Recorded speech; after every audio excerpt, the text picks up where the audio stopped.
नमस्कार मित्रों, चंदन जीएस में आपका स्वागत है। मित्रों, इस वीडियो में हम लोग विजन आईएएस मासिक करंट अफेयर्स अप्रैल 2025 का अध्ययन करेंगे। इससे पहले हमने विजन आईएएस मई 2025 का अध्ययन किया था। वीडियो शुरू होने से पहले कुछ बातें आप जान लें। बीपीएससी का जो करंट अफेयर्स है, ना ही यूपीएससी पैटर्न है, ना ही वन लाइनर पैटर्न है, और यह एक मिक्स पैटर्न है। विजन आईएएस में जो क्वेश्चन होते हैं वे मूलतः यूपीएससी के लिए होते हैं, परंतु इस मैगजीन को मैंने बीपीएससी पॉइंट ऑफ व्यू से लिखा है, क्योंकि 68 बीपीएससी से लगातार विजन आईएएस से क्वेश्चन आ रहे हैं। विजन आईएएस का कुछ सेक्शन जैसे कि सुरक्षा, साइंस एंड टेक्नोलॉजी, इंटरलेशन दूसरे पत्रिकाओं से काफ़ी बेहतर होता है, और यहाँ से डायरेक्ट क्वेश्चन आपके बीपीएससी एग्जाम में आते हैं। एक प्लेलिस्ट बना हुआ है विजन आईएएस 2025 के नाम से, उसी में सारे वीडियो सेव किए हुए हैं। आप जा कर के पहले के वीडियो भी देख सकते हैं, और पीडीएफ आप परचेज कर सकते हैं। व्हाट्सएप नंबर दिया गया है, इसी व्हाट्सएप नंबर से।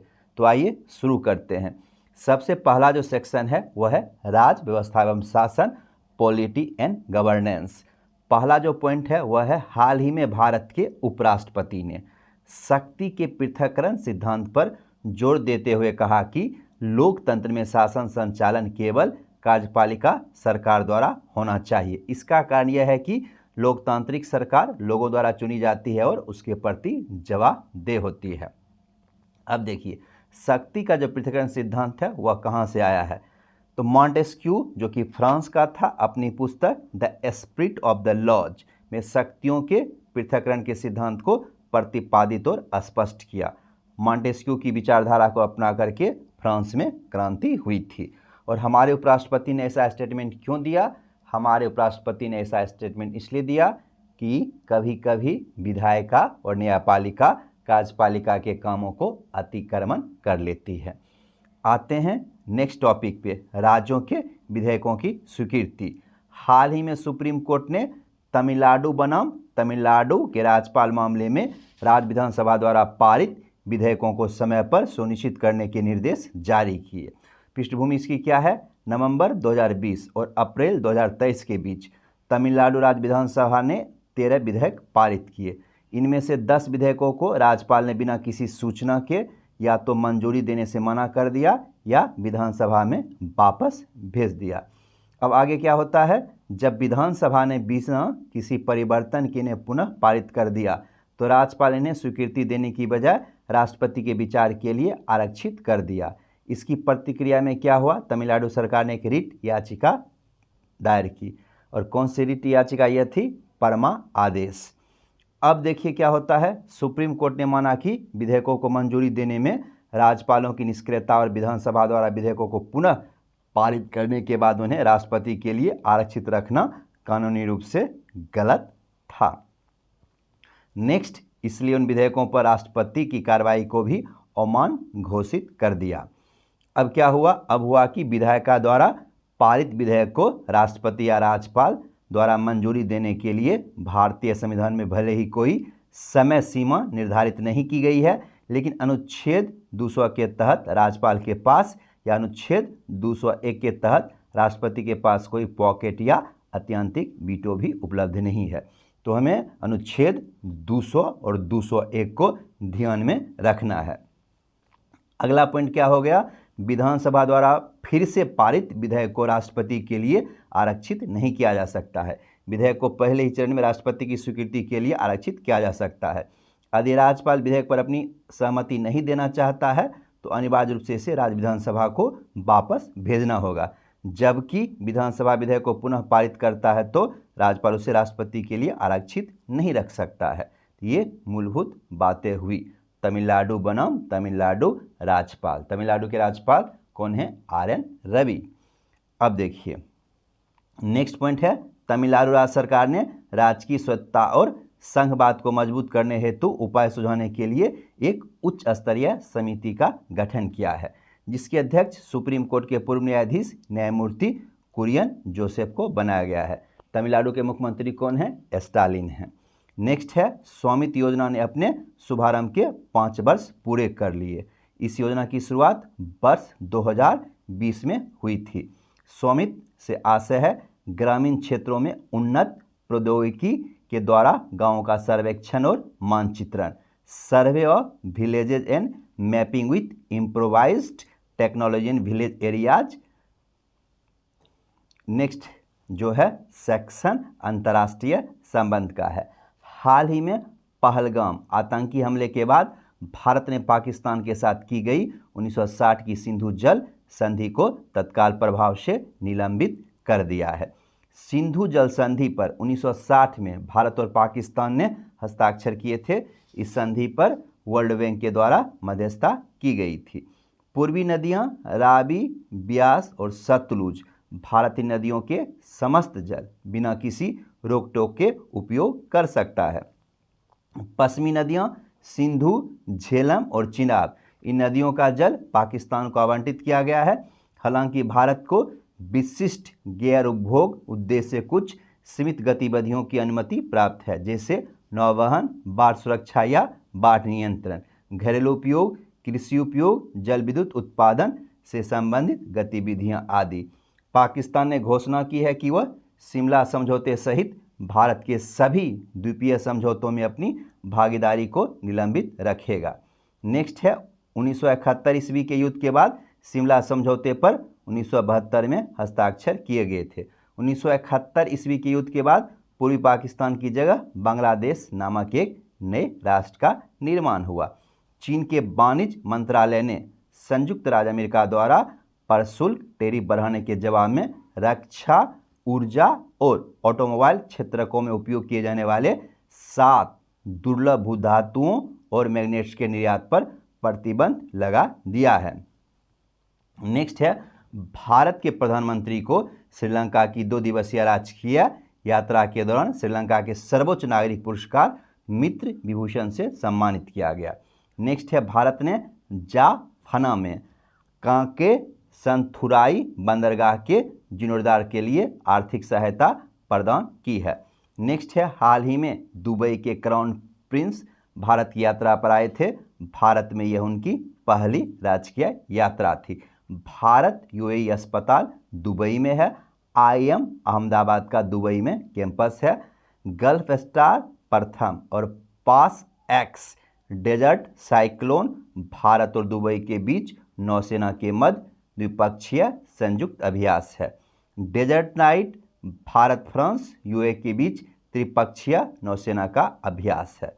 नेक्स्ट है संयुक्त अरब अमीरात में पहला हिंदू मंदिर BAPS मंदिर बन गया है। नेक्स्ट है थाईलैंड की अध्यक्षता में बैंकॉक में 6ठा बिमस्टेक शिखर सम्मेलन हुआ। शिखर सम्मेलन की थीम थी बिमस्टेक्स प्रोस्पेरस रेसिलिएंट। और कहाँ पे सम्मेलन हुआ? थाईलैंड के बैंकॉक में। कौन सा सम्मेलन था? 6ठा था। नेक्स्ट है बिमस्टेक के सदस्य कौन हैं? Nepal, Bhutan, Myanmar, Bangladesh, Bharat, Thailand. Next है भारतीय प्रवासियों की जनसंख्या लगभग 35.42 मिलियन थी। महत्वपूर्ण आबादी वाले प्रमुख देशों में संयुक्त राज्य अमेरिका, यूनाइटेड किंगडम, कनाडा, खाड़ी देश, ऑस्ट्रेलिया, दक्षिण पूर्व एशिया और कैरेबियन द्वीप शामिल है। नेक्स्ट है भारत सरकार ने घोषणा की है कि पाकिस्तान के नागरिक अब सार्क वीजा छूट योजना SBS के अंतर्गत भारत की यात्रा नहीं कर सकेंगे। नेक्स्ट है भारत ने आसियान भारत वस्तु व्यापार समझौते पर संयुक्त समिति की 8वीं बैठक की मेजबानी की है। नेक्स्ट है समुद्र तटीय देशों के पास अनंत आर्थिक क्षेत्र होता है। यह उनकी तटरेखा से समुद्र में 200 नॉटिकल मील तक होता है। नेक्स्ट है हार्ड द्वीप और मैकडोनाल्ड द्वीप दक्षिण महासागर में निर्जन उप अंटार्कटिक द्वीप है। यहाँ कोई स्थायी आबादी नहीं रहती है और ऑस्ट्रेलिया सरकार द्वारा इसका प्रशासन किया जाता है। इजराइल ने मोराक एक्सिस के नाम से विख्यात एक नए सिक्योरिटी कॉरिडोर को अपने अधीन कर लिया है। नेक्स्ट है अर्थव्यवस्था इकोनॉमी। 8 अप्रैल 2025 को प्रधानमंत्री मुद्रा योजना के 10 वर्ष पूरे हो गए। मुद्रा का पूर्ण रूप है micro units development and refinance agency limited. मुद्रा ऋण की श्रेणियां हैं। पहला शिशु, दूसरा किशोर, तीसरा तरुण और चौथा जो एक नई श्रेणी है तरुण प्लस। शिशु के अंतर्गत 50,000 रुपये तक का ऋण आवंटित किया जाता है। किशोर के तहत 50,000 रुपये से 5 लाख रुपये तक का ऋण आवंटित किया जाता है। तरुण के तहत 5 लाख से 10 लाख रुपये तक का ऋण आवंटित किया जाता है। तरुण प्लस के तहत 10 लाख रुपये से अधिक और 20 लाख रुपये तक का ऋण आवंटित किया जाता है। तरुण प्लस उन उद्यमियों के लिए एक विशेष श्रेणी है जिन्होंने तरुण श्रेणी के तहत पिछले ऋण का सफलतापूर्वक भुगतान किया है।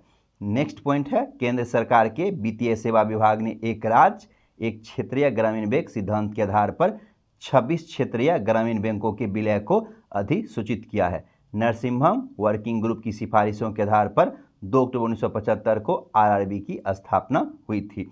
नेक्स्ट है, IMF वैश्विक वित्तीय स्थिरता रिपोर्ट जारी करता है। नेक्स्ट है, आंकटांड ने प्रौद्योगिकी एवं नवाचार रिपोर्ट 2025 जारी की। अगला सेक्शन है सिक्योरिटी सुरक्षा संबंधित। पाकिस्तान स्थित आतंकवादी संगठन लश्कर-ए-तैयबा से जुड़े संगठन द रेजिस्टेंस फ्रंट TRF ने जम्मू और कश्मीर के पहलगाम स्थित बेसरन घाटी में 26 पर्यटकों की हत्या कर दी। भारत ने ऑपरेशन सिंदूर के तहत पाकिस्तान और पाकिस्तान अधिकृत कश्मीर के अंदर 9 स्थानों पर सटीक हवाई हमले किए। नेक्स्ट है, वित्त वर्ष 2024-25 में भारत का रक्षा निर्यात 23,622 करोड़ रुपये लगभग 2.76 बिलियन अमेरिकी डॉलर के रिकॉर्ड उच्च स्तर पर पहुंच गया है। गौर कीजिएगा, रक्षा निर्यात यानी कि भारत रक्षा उपकरण जो बेच रहा है उसका कारोबार। नेक्स्ट है, कैबिनेट ने वित्त वर्ष 2024-25 से 2028-29 के लिए वाइब्रेंट विलेजेस प्रोग्राम को मंजूरी दी है। यह योजना पूर्वोत्तर भारत के सीमावर्ती गांवों को लक्षित करता है। नेक्स्ट है, केंद्र सरकार ने फ्रांस से 26 राफेल मरीन लड़ाकू विमानों के सौदे को मंजूरी दी है। इन लड़ाकू विमानों का इस्तेमाल भारतीय नौसेना के द्वारा किया जाएगा। इन्हें देश के पहले स्वदेशी विमानवाहक पोत INS विक्रांत पर तैनात किया जाएगा। राफेल विमान का निर्माता डसॉल्ट एविएशन है जो कि एक फ्रांसीसी एरोस्पेस कंपनी है। काफ़ी इंपॉर्टेंट है, राफेल का निर्माता है डसॉल्ट एविएशन है। DRDO ने लॉन्ग रेंज ग्लाइड बम गौरव का सफलतापूर्वक परीक्षण किया है। गौरव का वजन कितना है? 1000 और इसका रेंज कितना है? 100 किलोमीटर। नेक्स्ट है, DRDO ने आंध्र प्रदेश के कुर्नूल जिले में नेशनल ओपन एयर रेंज में MK2A laser directed energy weapon system का सफलतापूर्वक परीक्षण किया। इस परीक्षण के बाद संयुक्त राज्य अमेरिका, चीन और रूस के बाद भारत दुनिया का ऐसा चौथा देश बन गया है जिसके पास उन्नत लेजर हथियार क्षमताएं हैं। नेक्स्ट है, यह एक नौसैनिक परियोजना है। कौन? प्रोजेक्ट वर्षा। प्रोजेक्ट वर्षा एक नौसैनिक परियोजना है जिसका उद्देश्य भारत के जल के भीतर परमाणु क्षमताओं को मजबूत करना है। इसकी स्थापना आंध्र प्रदेश का तटीय गांव रामबिल्ली में किया जाएगा। नेक्स्ट है, सुर्खियों में रहे अभ्यास, एक्सरसाइज एंड न्यूज। अभ्यास डेजर्ट फ्लैग 10। भारतीय वायुसेना ने अभ्यास डेजर्ट फ्लैग 10 में भाग लिया। यह एक प्रमुख बहुराष्ट्रीय युद्ध अभ्यास है। इसका आयोजन संयुक्त अरब अमीरात द्वारा किया गया था। नेक्स्ट है, यूरोपीय संघ नौसैनिक बल के ऑपरेशन अटलांटा ने भारतीय नौसेना के साथ एक संयुक्त अभ्यास का प्रस्ताव दिया। अगला है ऑपरेशन दस्तलिक। महाराष्ट्र के पुणे में दस्तलिक अभ्यास का 6ठा संस्करण शुरू हुआ। यह भारत और उज्बेकिस्तान का वार्षिक संयुक्त सैन्य अभ्यास है। नेक्स्ट है, टाइगर ट्रंप अभ्यास। टाइगर ट्रंप अभ्यास का 4था संस्करण विशाखापट्टनम के तट पर शुरू हुआ। यह भारत और अमेरिका के बीच द्विपक्षीय त्रिसेवा मानवीय सहायता और आपदा राहत अभ्यास है। नेक्स्ट है, इनोकोश 25। यह ग्रीस की हेलेनिक एयरफोर्स द्वारा आयोजित एक वार्षिक बहुराष्ट्रीय अभ्यास है। भारतीय वायुसेना ने इसमें भाग लिया। INIOCHOS 25।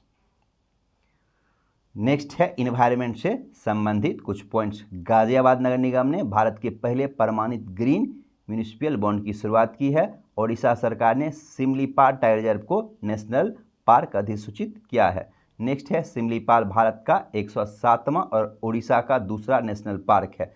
भीतरकनिका ओडिशा का पहला नेशनल पार्क है। सिमलीपाल टाइगर रिजर्व भी है। इस नेशनल पार्क को यूनेस्को के द्वारा बायोस्फीयर रिजर्व भी घोषित किया गया है। नेक्स्ट है कुनो राष्ट्रीय उद्यान से कुछ चीतों को गांधी सागर वन्यजीव अभयारण्य में स्थानांतरित करने को मंजूरी दी है। गांधी सागर वन्यजीव अभयारण्य पूर्वी मध्य प्रदेश में स्थित है। चंबल नदी इससे गुजरती है। नेक्स्ट है वायु प्रदूषण और स्वास्थ्य पर WHO वैश्विक सम्मेलन कोलंबिया के कार्टजेना में आयोजित हुआ।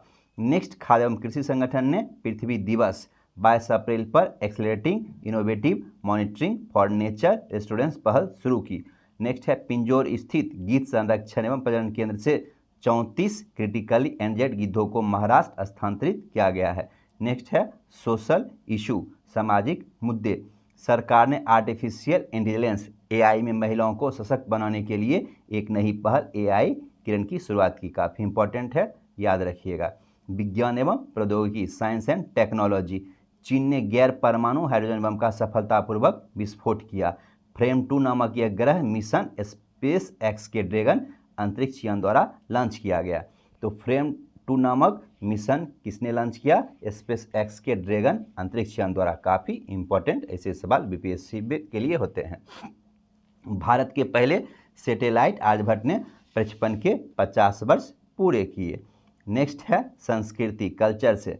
संयुक्त राष्ट्र शैक्षिक वैज्ञानिक एवं सांस्कृतिक संगठन जिसका नाम है यूनेस्को ने भगवत गीता और नाट्यशास्त्र की पांडुलिपियों को संग्रह को अपने memory of the world register में शामिल किया है। काफ़ी इंपॉर्टेंट है, यूनेस्को के द्वारा memory of the world register में भगवत गीता और नाट्यशास्त्र की पांडुलिपियों को संग्रह किया गया है।